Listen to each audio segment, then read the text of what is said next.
Todo comenzó con una mancha de humedad y un color que no debía estar allí. Paloma estaba en el baño, preparándose para descansar un poco, cuando sintió una punzada aguda y baja en el vientre, diferente a todas las que había sentido antes. No era el movimiento juguetón de su hijo, ni la incomodidad habitual del embarazo avanzado. Era un calambre violento, un aviso. Al mirar hacia abajo, el pánico le heló la sangre en las venas. La tela de su ropa interior estaba manchada de un rojo vivo y alarmante. Se quedó paralizada por un segundo, con la mente en blanco, incapaz de procesar lo que sus ojos veían. El corazón le martilleaba en los oídos, un tambor desbocado que ahogaba cualquier pensamiento coherente. La primera y única idea que logró abrirse paso en medio del terror fue un nombre: Antonio. Necesitaba a Antonio. Con manos temblorosas que apenas le obedecían, agarró el teléfono de la encimera del baño.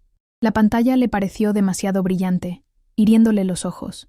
Buscó su número en los contactos recientes, aunque se lo sabía de memoria. Cada toque en la pantalla era un esfuerzo monumental. Recordó la excusa que le había dado para salir esa noche. Una reunión urgente con un cliente importante, algo sobre cerrar un trato que no podía esperar. Pero una voz en su interior, esa misma voz que había intentado silenciar durante meses, le susurró la verdad que no quería afrontar. No era un cliente. Era Lara. El teléfono sonó 1, 2, 3 veces, cada tono una eternidad de angustia, hasta que finalmente saltó el buzón de voz. La grabación de su saludo alegre y despreocupado fue como una bofetada. La desesperación comenzó a arañarle la garganta. Colgó y volvió a marcar, rezando en silencio para que esta vez respondiera, para que todo fuera una horrible coincidencia. De nuevo, el buzón de voz. Las lágrimas empezaron a nublarle la vista mientras intentaba escribir un mensaje de texto. Sus pulgares, torpes y sudorosos, apenas acertaban con las letras correctas. Antonio, estoy sangrando. Mucho. Voy al hospital. Logró teclear. Las palabras en la pantalla parecían sacadas de una pesadilla, una sentencia fría y aterradora. Se imaginó su teléfono vibrando sobre una mesita de noche, quizás en un cuarto que no era el suyo, al lado de una cama donde él yacía con ella. Ese pensamiento fue un golpe físico, casi tan doloroso como la nueva contracción que la dobló por la mitad. No era la primera vez que se sentía así de sola, pero nunca había sido tan crítico. El narrador omnisciente podría recordar con claridad todas las pequeñas ausencias que habían ido minando su alma. La vez que él se perdió la ecografía de las 20 semanas porque Lara tuvo una crisis de ansiedad. O todas esas noches en las que llegaba tarde, oliendo a un perfume que no era el de ella, con excusas cada vez más pobres y una frialdad en los ojos que congelaba cualquier pregunta. Paloma siempre lo había justificado, se había tragado las lágrimas y el orgullo, aferrándose a la promesa de la familia que estaban construyendo. Creía que la llegada del bebé lo cambiaría todo, que anclaría a Antonio a ella, a su hogar. Qué ilusa había sido. Otra oleada de dolor, más intensa que la anterior, la sacó de sus pensamientos. Un gemido se le escapó de los labios.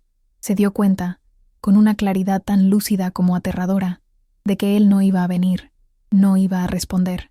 Estaba exactamente donde quería estar, y ese lugar no era a su lado. La aceptación de esa verdad no trajo ira, sino un vacío desolador. En ese instante, algo dentro de ella se rompió para siempre. Entendió que estaba sola en esto. Tenía que salvarse a sí misma, y sobre todo, tenía que salvar a su hijo. El instinto de supervivencia, el amor maternal más primario, se apoderó de ella, dándole una fuerza que no sabía que poseía. Ya no esperaba por él, ahora luchaba por su bebé. Apoyándose en las paredes, consiguió llegar a la habitación. Se cambió de ropa como pudo, cada movimiento una agonía. Cogió las llaves del coche y la bolsa del hospital que había preparado con tanta ilusión semanas atrás. Conducir fue una tortura. Sus manos se aferraban al volante con tanta fuerza que los nudillos se le pusieron blancos. Las luces de la ciudad se difuminaban a través de sus lágrimas, creando halos borrosos en la oscuridad. Intentaba respirar hondo con cada contracción, como le habían enseñado en las clases de preparación al parto, a las que había asistido sola. El sabor metálico del miedo y la sangre le llenaba la boca.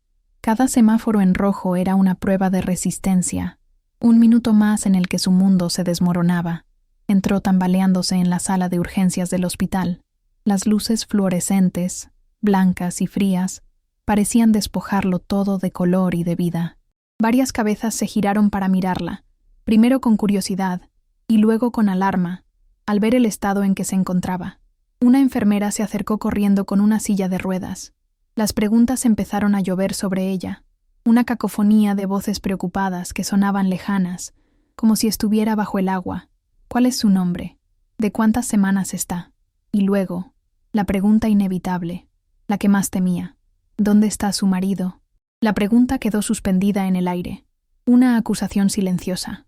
Paloma solo pudo negar con la cabeza, incapaz de hablar, sintiendo cómo la vergüenza y el dolor se mezclaban en un nudo en su garganta.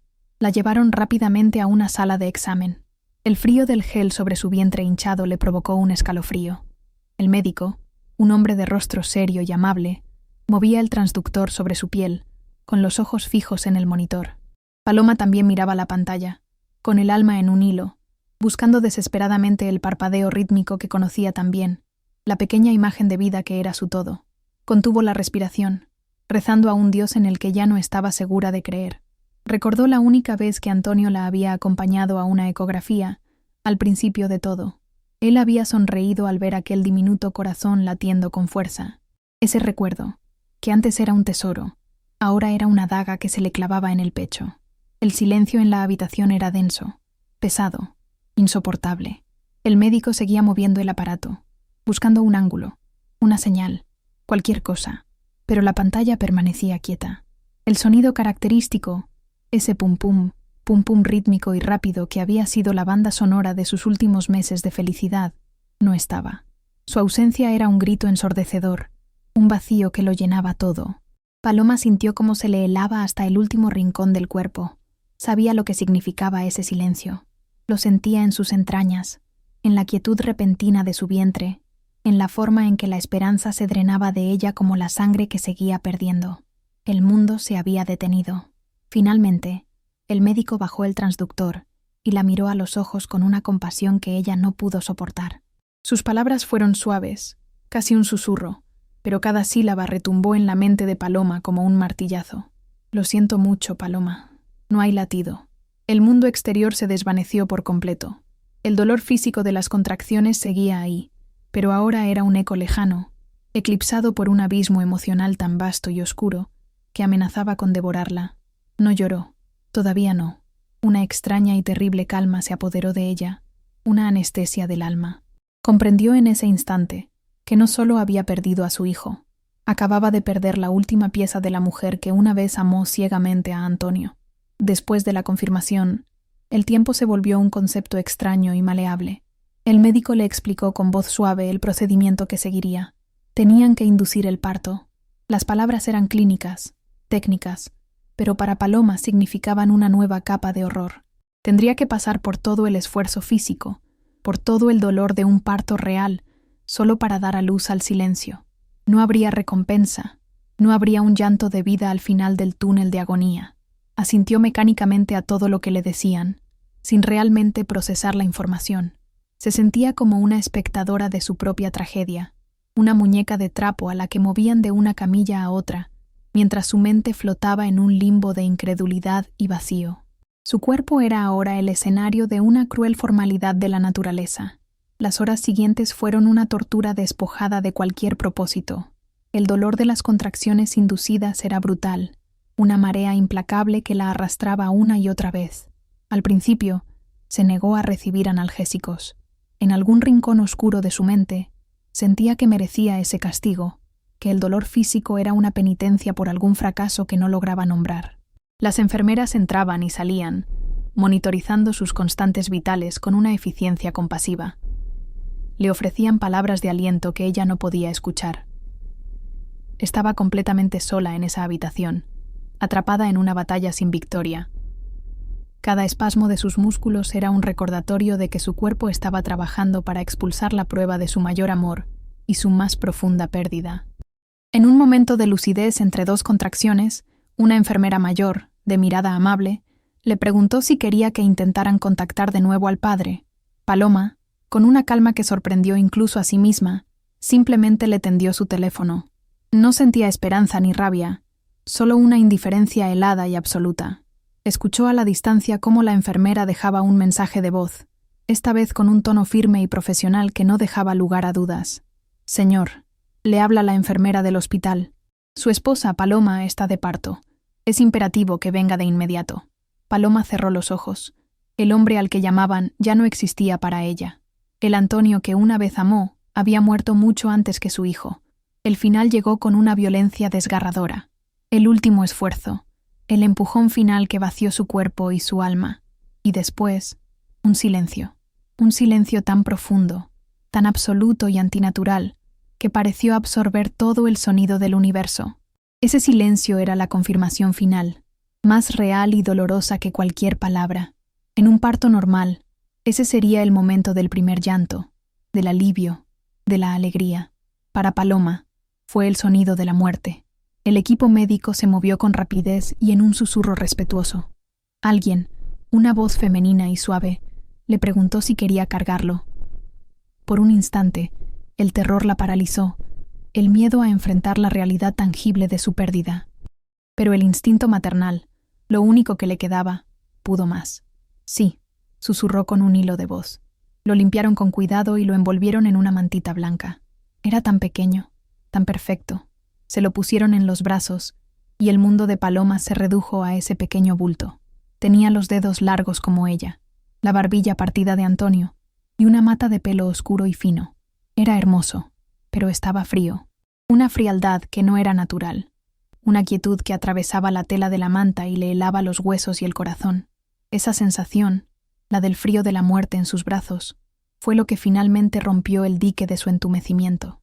Las lágrimas comenzaron a caer, silenciosas y calientes, sobre el rostro sereno de su hijo. Le acarició la mejilla, memorizando cada detalle, y le susurró el nombre que habían elegido juntos en un día feliz, un nombre que Antonio probablemente ya ni recordaba. Justo en ese momento, la puerta de la habitación se abrió. Era Antonio. Llegaba tarde, como siempre. Tenía el pelo revuelto, la corbata aflojada y un vago olor a alcohol, y a un perfume floral que no era el de Paloma. Su expresión era una mezcla de irritación y confusión. Miró a Paloma, acunando el bulto en sus brazos, y no entendió la atmósfera fúnebre de la habitación. Su arrogancia natural le impidió ver la tragedia. «¿Qué pasó? Me hiciste salir corriendo de una reunión crucial», dijo, con un tono de reproche. No había captado la magnitud de lo ocurrido. Para él, era solo otro drama, otra exageración de Paloma que lo había interrumpido en un momento importante con Lara. Paloma levantó la vista del rostro de su hijo y lo miró. Vio a Antonio, pero ya no reconoció al hombre del que se había enamorado. Era un extraño, separado de ella por un abismo de dolor que él nunca podría cruzar. No tenía fuerzas para gritar, ni energía para reprocharle nada. Con la voz completamente vacía de emoción, una voz que parecía venir de muy lejos, pronunció las palabras más simples y devastadoras. Nació muerto, Antonio. No hubo un atisbo de histeria, ni una sola inflexión de acusación. Fue una simple declaración de hechos, dicha con la calma gélida de quien ya lo ha perdido todo y no tiene nada más que temer. Su serenidad era mucho más aterradora que cualquier grito. La reacción de él no fue de dolor, ni siquiera de sorpresa genuina. Fue de incomodidad. Su rostro se descompuso en una mueca de desconcierto y defensa. Empezó a balbucear, buscando instintivamente una forma de desviar la culpa, de distanciarse de esa cruda y desagradable realidad. Pero... ¿cómo? Yo no sé nada de partos. No fue para tanto, ¿verdad? Tartamudeó, las palabras saliendo antes de que pudiera medirlas. No se atrevía a mirar el bulto en los brazos de Paloma. No podía enfrentar la prueba de la tragedia. En ese momento de prueba final, su cobardía se mostró en toda su plenitud. No le repelía la muerte de su hijo. Le repelía la inconveniencia del dolor de Paloma, un desorden que manchaba su vida cuidadosamente compartimentada. Poco después, la misma enfermera amable regresó para hablar de los siguientes pasos, de los trámites funerarios. Antonio, aliviado de tener algo práctico en lo que enfocarse, intentó tomar las riendas. Empezó a hablar de hacerlo rápido, de la forma más sencilla, revelando su desesperado deseo de enterrar el problema y seguir adelante. Pero entonces Paloma, sin dejar de mirar a su hijo, lo interrumpió. Su voz era apenas un susurro, pero cortó el aire con la fuerza del acero. Yo me encargo de todo, dijo, mirándolo por primera vez directamente a los ojos. No te necesito para esto. No te quiero aquí para esto. Fue la primera decisión que tomó como una entidad separada de él, una declaración de independencia forjada en el fuego del peor de los dolores. El momento de la despedida final fue el más difícil. Las enfermeras tuvieron que llevarse al bebé. Paloma lo besó en la frente fría una última vez, un beso que contenía todas las promesas incumplidas, todos los sueños rotos. Mientras se lo llevaban, no miró a Antonio. Él ya no formaba parte de su realidad, era un mueble sin importancia en la habitación de su pena. Todo su ser estaba concentrado en esa pequeña figura envuelta en una manta blanca que desaparecía por la puerta. En su mente, una decisión se solidificó. Enterraría a su hijo sola. Este dolor era suyo. Esta pérdida era suya. Antonio no solo había estado ausente, se había convertido en un enemigo de su luto, un extraño que había perdido para siempre el derecho a compartir su sagrado dolor. El alta del hospital fue un trámite borroso y administrativo que no logró penetrar su coraza de apatía. Antonio estaba allí, esperando en el pasillo, intentando jugar el papel de esposo preocupado. Se ofreció a llevarla a casa, a cuidarla, a arreglar las cosas. Paloma lo miró, pero su mirada lo atravesó como si fuera de cristal. No, fue su única respuesta. Una palabra tan fría y afilada que lo hizo retroceder un paso. Sin decir nada más, se dio la vuelta y caminó hacia la salida, donde pidió un taxi. El viaje a casa fue surrealista. La ciudad seguía su ritmo frenético, la gente reía en las aceras, la vida continuaba como si nada, indiferente a la catástrofe que se había instalado en su interior. Su cuerpo se sentía extrañamente ligero, vacío. Era el vacío físico de un útero que ya no albergaba vida, un eco perfecto de la desolación de su alma. Entrar en su casa fue como entrar en un mausoleo. El silencio la recibió como una pared sólida. Cada objeto era un recordatorio de la vida que había estado planeando. El cojín de lactancia sobre el sofá, un par de patucos de lana que su madre le había tejido, la mecedora que Antonio había montado a regañadientes en una esquina, todo gritaba la ausencia de su hijo. Caminó por las habitaciones como un fantasma, rozando los muebles con la punta de los dedos. Sabía, con la certeza absoluta que da la traición, que Antonio no estaría allí. Probablemente había ido directamente a los brazos de Lara, buscando el consuelo fácil y la absolución que ella nunca le daría. El pensamiento ya no le producía dolor, ni celos. Era un simple dato, una variable más en la ecuación de su nueva y terrible realidad. Con un coraje que no sabía de dónde sacaba, se dirigió a la puerta del cuarto del bebé. La abrió lentamente. La habitación estaba impecable, bañada por una luz suave que entraba por la ventana. La cuna esperaba, con el colchón nuevo y las sábanas de nubes. El móvil de animalitos de fieltro colgaba inmóvil, sus sonrisas pintadas una burla cruel. La cómoda estaba llena de ropa diminuta, doblada con un amor y una esperanza que ahora le parecían obscenos. Ver todo aquello, el santuario de sus sueños, no la hizo llorar. En cambio, sintió cómo una rabia fría y pesada comenzaba a nacer en sus entrañas. Esta habitación era el monumento a su estupidez, a su amor ciego y a la indiferencia letal de Antonio. La tristeza se estaba transformando en algo mucho más duro. Al día siguiente, comenzó con los preparativos del entierro. Hizo las llamadas con una eficiencia robótica que la mantenía a flote. Encontró una pequeña funeraria familiar que le prometió discreción. El director, un hombre mayor de ojos tristes, le habló con una delicadeza que casi la desarma. Cuando llegó el momento de rellenar los documentos, le preguntó por el nombre del niño para el certificado. Paloma se quedó en silencio por un largo momento.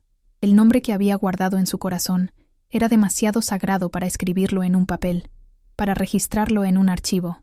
Era lo único que le quedaba de él. Sin nombre, respondió finalmente, con la voz firme. Anótelo solo como hijo de Paloma. El hombre la miró extrañado, pero asintió sin hacer más preguntas. El entierro tuvo lugar en una mañana gris y plomiza que parecía un reflejo de su estado de ánimo. Estaba completamente sola en el cementerio, de pie frente a una pequeña fosa recién cavada en la sección de los niños. El ataúd era tan pequeño que le robaba el aliento. Mientras los empleados de la funeraria lo bajaban con cuerdas, ella no derramó ni una lágrima. Se sentía como una estatua tallada en hielo, observando la escena desde una distancia infinita. La pena era un peso físico sobre sus hombros, pero su espalda permanecía erguida, rígida. Este ritual solitario era, a la vez, el acto más doloroso de su vida y el primer paso de su liberación. Estaba reclamando su dolor como algo exclusivamente suyo. Cuando los hombres se retiraron, dejándola a solas, se acercó a la lápida temporal, una simple placa de piedra gris. Estaba en blanco, esperando un nombre que nunca llegaría. Metió la mano en el bolsillo de su abrigo y sacó un alfiler que usaba para ajustar un broche. Sin la menor vacilación, se pinchó la yema del pulgar hasta que brotó una gota de sangre espesa y oscura. Se arrodilló sobre la tierra húmeda y con su propio dedo escribió sobre la piedra fría: Hijo de Paloma. Fue un acto primitivo, visceral, un pacto de sangre entre una madre y su hijo ausente. Era su forma de decir al mundo que él había existido, que era real y que le pertenecía solo a ella, marcado con su propia vida. Regresó a casa exhausta, vaciada de toda emoción, pero con una nueva y gélida determinación en su interior. Abrió la puerta principal y algo se sintió diferente. Un presentimiento helado le recorrió la espalda. Caminó lentamente por el pasillo y abrió la puerta del cuarto de su hijo. La escena que la recibió fue de una devastación total. La cuna estaba volcada, rota. La ropita que había doblado con tanto amor estaba esparcida por el suelo, rasgada y pisoteada. El móvil de animales estaba hecho pedazos. Alguien había entrado y destruido metódicamente cada objeto, cada sueño. El aire se le escapó de los pulmones. No necesitaba preguntar quién había sido. Solo una persona era capaz de tanta crueldad. Lara. Sus ojos recorrieron la masacre. Vio el osito de peluche que le había comprado, ahora decapitado y tirado en una esquina. Las paredes que ella misma había pintado con nubes suaves y esponjosas estaban manchadas con la suela sucia de unos zapatos. Pudo imaginar a Lara allí, en su sagrado santuario, con una sonrisa de triunfo en el rostro, rompiendo, pisoteando, disfrutando de cada segundo de su acto de profanación. Esto iba más allá de Antonio. Era un ataque directo, una invasión territorial diseñada para aniquilarla, para borrar no solo a su hijo, sino hasta el recuerdo de la posibilidad de su existencia. Era la forma más vil de violencia, un intento de robarle incluso su luto. La rabia que había estado gestándose en su interior finalmente estalló, no como un fuego caliente, sino como una explosión de hielo. Esta profanación no podría haber ocurrido sin el consentimiento de Antonio. O se lo permitió activamente, o su negligencia criminal le abrió la puerta. Él le había dado una llave. Él le había dado acceso a su hogar, al nido que ella había construido. Dejó que el lobo entrara en el corral. En ese preciso instante, Antonio dejó de ser el hombre que la había decepcionado o abandonado. Se convirtió, a sus ojos, en cómplice, en su enemigo. Cualquier pizca de compasión o recuerdo afectuoso que pudiera quedar en algún rincón olvidado de su corazón se convirtió en cenizas. Salió del cuarto en ruinas sin mirar atrás y se dirigió a su dormitorio. Sobre la mesita de noche estaba la foto de su boda, enmarcada en plata. La cogió y miró los rostros sonrientes de la pareja que fueron, dos extraños llenos de una esperanza que ahora parecía ridícula. Con manos firmes y deliberadas, sacó la fotografía del marco. Fue a la cocina, tomó unas tijeras del cajón y con un corte preciso, partió la imagen por la mitad, separando para siempre su rostro del de él. Luego, tomó la mitad de Antonio, la sostuvo sobre la llama de la estufa y observó cómo su sonrisa se ennegrecía, se curvaba y se deshacía hasta no ser más que un trozo de ceniza. El matrimonio había terminado. El divorcio solo sería un trámite legal. Paloma esperó a que Antonio volviera a casa esa noche. No lo esperó con la ansiedad de una esposa herida, sino con la paciencia gélida de un depredador. Cuando él entró por la puerta, con el cansancio de quien viene de estar con otra, ella no lo rodeó. Lo enfrentó en medio del salón, un espacio que antes compartían y que ahora era un campo de batalla silencioso. Su voz, cuando habló, era plana, desprovista de cualquier inflexión. «Tu amante estuvo aquí», dijo, sin calificar la palabra «amante», con rabia o dolor. Entró y destruyó el cuarto de nuestro hijo. No fue una pregunta ni una acusación. Fue una declaración de hechos. Una verdad tan sólida y fría como la lápida del cementerio. Él Sin duda aleccionado por Lara, reaccionó con una negación automática y ofensiva. Se rió, una risa amarga y falsa. ¿De qué estás hablando, Paloma? Estás delirando. El dolor te está volviendo loca, espetó, usando su dolor como un arma contra ella. Intentó darle la vuelta a la situación, pintándola como una mujer histérica y desequilibrada. Seguro lo imaginaste todo, o quizás lo hiciste tú misma en uno de tus ataques. Lara jamás haría una cosa así. Sus palabras, que en otro tiempo la habrían hecho dudar de su propia cordura, ahora rebotaban en ella sin causar el menor efecto. Eran las palabras de un cobarde, el eco de una manipuladora. Paloma lo escuchó sin parpadear, con una calma que lo desarmó por completo. La mujer que lloraba por sus migajas de atención había desaparecido. En su lugar, había una extraña de ojos fríos. Enterré a mi hijo sola, Antonio, y en esa misma tumba enterré cada pedazo del corazón que alguna vez sentí por ti, afirmó con una voz serena y letal. Ya no hay nada que puedas decir o hacer que pueda herirme. Hizo una pausa, dejándolo asimilar el peso de sus palabras. He contactado a un abogado. Quiero el divorcio. La palabra divorcio sonó en la habitación con la finalidad de una puerta de acero cerrándose para siempre. Antonio se quedó atónito por un segundo, y luego soltó una carcajada de incredulidad. No podía concebir un mundo en el que ella, la dócil y devota Paloma, tomara la iniciativa de dejarlo. En su universo egocéntrico, él era el centro, el premio. No seas ridícula, Paloma. Es solo el duelo. Ya se te pasará. Todas las mujeres se ponen dramáticas, dijo con una arrogancia condescendiente, seguro de que era solo una rabieta pasajera.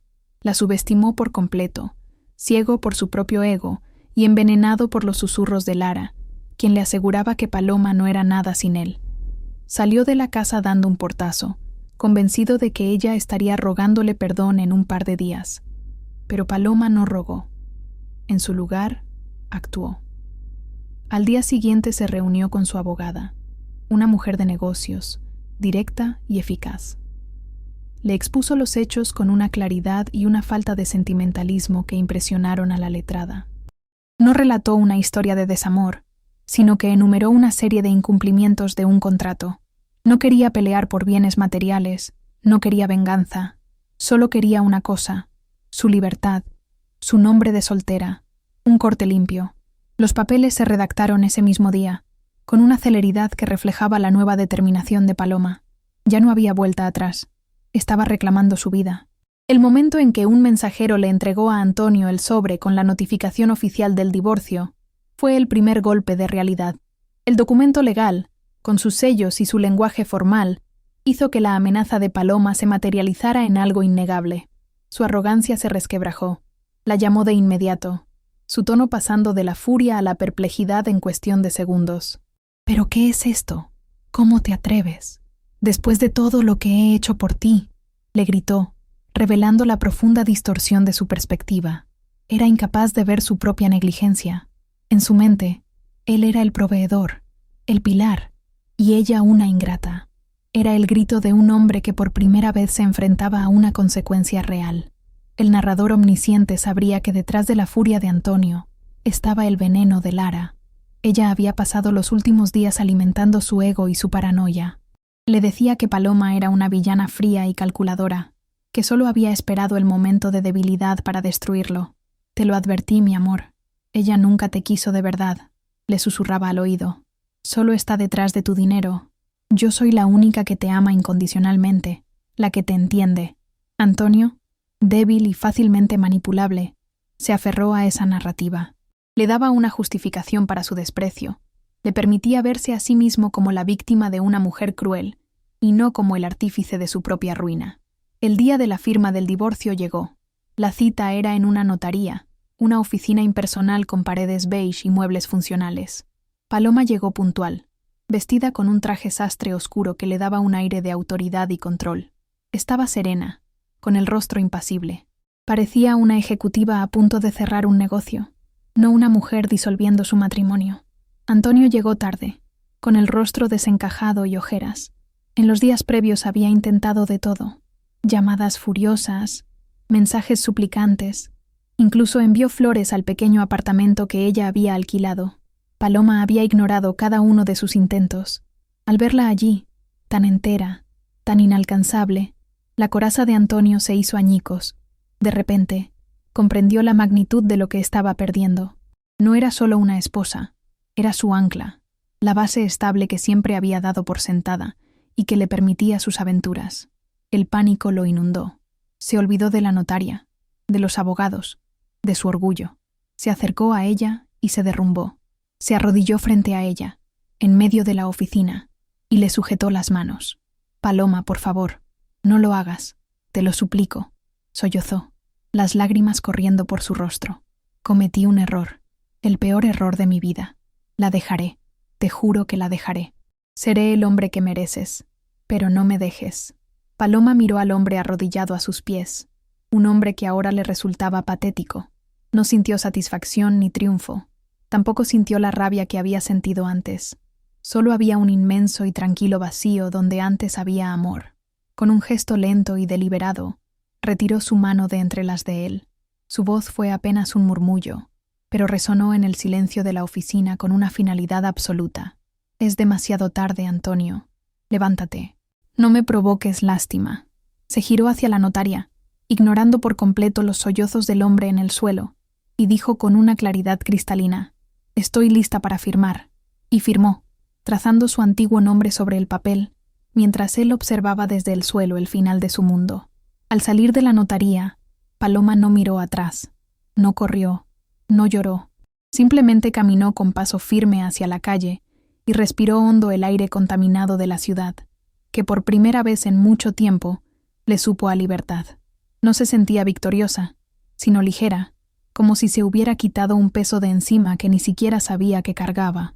Su primer acto como mujer divorciada fue entrar en una pequeña cafetería, sentarse en una mesa junto a la ventana y pedir un café solo. Sacó una libreta y un bolígrafo de su bolso e hizo una lista. No era una lista de quejas ni de recuerdos, era una lista de tareas. La primera línea, escrita con una caligrafía clara y decidida, decía simplemente: conseguir un trabajo. El regreso al mundo laboral después de tantos años dedicada a ser la esposa de, fue un ejercicio de humildad y perseverancia. Su currículum parecía anticuado, sus habilidades oxidadas. Enfrentó entrevistas en las que la miraban con lástima o condescendencia. Pero la mujer que se sentaba frente a los reclutadores ya no era la Paloma insegura de antes. El dolor la había templado, le había dado un núcleo de acero. Estudió por las noches, actualizó sus conocimientos y aprendió a proyectar una confianza tranquila y sólida. Finalmente, consiguió un puesto de nivel básico en el departamento administrativo de una empresa multinacional. No era el trabajo de sus sueños, pero era un sueldo. Era suyo. Era el primer ladrillo de su nueva vida. En el trabajo, Paloma floreció. Se sumergió en sus tareas con una concentración absoluta, canalizando toda la energía que antes malgastaba en intentar salvar su matrimonio. Era meticulosa, inteligente y, sobre todo, fiable. Su madurez y su serenidad contrastaban con la ansiedad de sus colegas más jóvenes. No participaba en cotilleos, no se quejaba, simplemente hacía su trabajo, y lo hacía excepcionalmente bien. Pronto, sus superiores se fijaron en ella. Llegó el primer reconocimiento, luego un proyecto de mayor responsabilidad, y en menos de 2 años, la ascendieron a jefa de su pequeño equipo. Cada logro era una afirmación, una prueba de que ella, por sí misma, era más que suficiente. Una noche, organizando unos papeles viejos en su pequeño apartamento, encontró un cuaderno de su época universitaria. En sus páginas amarillentas, reconoció su propia letra, joven y optimista, detallando un plan de vida que había olvidado por completo. Su gran sueño había sido cursar un máster en negocios internacionales en el extranjero, especializarse, viajar por el mundo. Un sueño que había aparcado sin dudarlo cuando Antonio le propuso matrimonio, convencida de que el amor era un destino superior. Mirar esas palabras no le produjo tristeza, sino una chispa de reconocimiento. Esa chica ambiciosa y llena de planes todavía existía en algún lugar de su interior. La decisión se formó en su mente, clara y brillante. Retomaría ese sueño. Mientras tanto, Antonio se desmoronaba. Tras el divorcio, Se encontró a la deriva en un mar de confusión. Las manipulaciones de Lara ya no eran un bálsamo suficiente para el vacío que sentía. Impulsado por una necesidad casi masoquista de entender la verdadera dimensión de su fracaso, comenzó a indagar en el pasado. Consiguió, a través de un contacto, una copia del informe médico de Paloma de aquella noche. Leyó las palabras clínicas: hemorragia severa, riesgo de shock hipovolémico, parto de feto sin vida. Por primera vez, entendió la verdad cruda y sin adornos. Paloma no solo había perdido a su hijo, había estado a punto de morir ella también, sola, mientras él mentía y la engañaba. La verdad no lo entristeció, lo aniquiló. La imagen que tenía de sí mismo, la de un hombre bueno y exitoso con una esposa difícil, se hizo añicos. Se vio como realmente era, un monstruo de negligencia, un cobarde egoísta. El peso de su culpa era una entidad física que le oprimía el pecho y le impedía respirar. Cada llamada que ignoró, cada excusa que inventó, cada vez que minimizó su dolor, todo volvió a él en una avalancha de autodesprecio. Se pasaba las noches en vela, reviviendo la escena en el hospital, imaginando el terror y la soledad de Paloma, una tortura autoimpuesta que sentía que merecía, pero que no aliviaba nada. Atormentado por un remordimiento que lo consumía, Antonio inició sus torpes y desesperados intentos de redención. Encontró el cementerio y la tumba, ver la pequeña parcela de tierra, con la inscripción «Hijo de Paloma», casi borrada por la lluvia, lo destrozó por completo. Lloró allí durante horas, un llanto desgarrador y tardío. A los pocos días, reemplazó la simple placa de piedra por una costosa lápida de mármol blanco, en la que grabó el nombre que finalmente supo que Paloma había elegido. Empezó a visitar la tumba a diario, dejando flores frescas y pequeños juguetes, hablándole en susurros a un hijo al que nunca conoció y a una mujer a la que nunca entendió. Su obsesión creció hasta alcanzar tintes de locura. Recordó una pequeña colina a las afueras de la ciudad, desde donde se veía su antiguo barrio. Allí había una vieja caseta de herramientas abandonada. La compró y comenzó a transformarla en una réplica exacta del cuarto del bebé que Lara había destruido. Compró la misma cuna, el mismo móvil de animales, la misma cómoda. Trabajaba en ello febrilmente, al anochecer, como un penitente construyendo su propia capilla de la culpa. No era un acto de amor, sino de expiación, un intento demencial de reconstruir un pasado que era irreparable, un santuario para su propia agonía. Desde la colina, con unos prismáticos, descubrió que podía ver las ventanas del edificio donde Paloma trabajaba. Se dio cuenta de que una luz en un piso alto a menudo permanecía encendida hasta tarde, la luz de su oficina. Entonces, instaló un pequeño generador y luces en su réplica del cuarto. Cada noche, cuando veía la luz de Paloma encendida, él encendía las luces de su santuario, una señal silenciosa y patética a través de la oscuridad de la ciudad. Era su forma de decirle, sin palabras, que ahora sí estaba vigilando, que ahora sí se preocupaba. Un faro de su arrepentimiento que brillaba en la soledad de la noche. Una de esas noches, Paloma estaba en su oficina, finalizando su ensayo de solicitud para el máster. Se sentía cansada pero satisfecha. Se levantó para estirar las piernas y se acercó a la ventana, contemplando el tapiz de luces de la ciudad. Sus ojos, llenos de planes y de futuro, recorrieron el horizonte. Quizás pasaron por encima de un punto de luz apenas perceptible en una colina lejana, pero no lo registraron.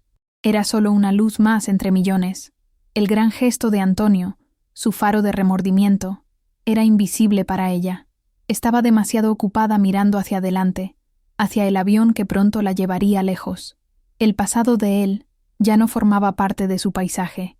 La obsesión de Antonio por vigilar a Paloma desde su santuario en la colina pronto dejó de ser un acto de remordimiento pasivo.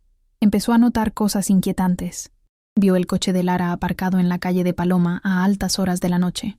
Un día, siguiendo un impulso, la vio cerca del edificio de oficinas de Paloma y observó cómo, con una llave, rayaba con saña el lateral del coche de su ex esposa. Fue entonces cuando Antonio comprendió. La dulzura victimista de Lara era una máscara que ocultaba una locura peligrosa y posesiva.